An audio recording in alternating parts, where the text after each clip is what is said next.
বন্ধুগণ চলুন আজ বানাই জন্মাষ্টমী এবং রাখি স্পেশাল মিষ্টি, যেটা কম খরচে কম পরিশ্রমে বানিয়ে নিতে পারবেন। প্রথমে 1.5 লিটার দুধ গরম করতে গ্যাসে বসিয়ে দিলাম। দুধ গরম হলে হাফ লিটার দুধ তুলে রাখলাম। বাকি দুধে লেবুর রসে জল মিশিয়ে সেটা একটু একটু করে দিয়ে ছানা কেটে নিলাম। এবার ছানা থেকে নর্মাল জল দিয়ে ধুয়ে ফেললাম লেবুর টক ভাবটা দূর করার জন্য। এবার জল ছাকা ছানাটাকে হাতে করে পিষে নিলাম যেন দানা না থাকে। এবার হাফ লিটার দুধ কড়াই ঢেলে গরম হলে ওতে একে একে চিনি, ডেসিকেটেড কোকোনাট, মিল্ক পাউডার, কেশর দিয়ে ভালো করে দুধটা ঘেটে নিতে হবে।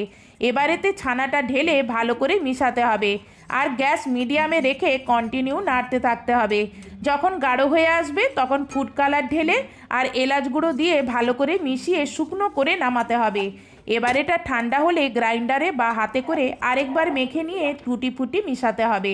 এবার এখান থেকে কিছুটা পোর্শন নিয়ে এইভাবে রোল বানিয়ে বাটার পেপারে মুড়ে ফ্রিজে 1 ঘন্টা সেট হতে দিতে হবে।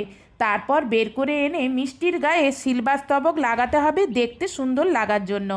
এবার কেটে কেটে পিস করে নিয়ে এভাবে সাজিয়ে রাখুন আর খেয়ে দেখুন বাটারের মতন মুখে মিলিয়ে যাচ্ছে।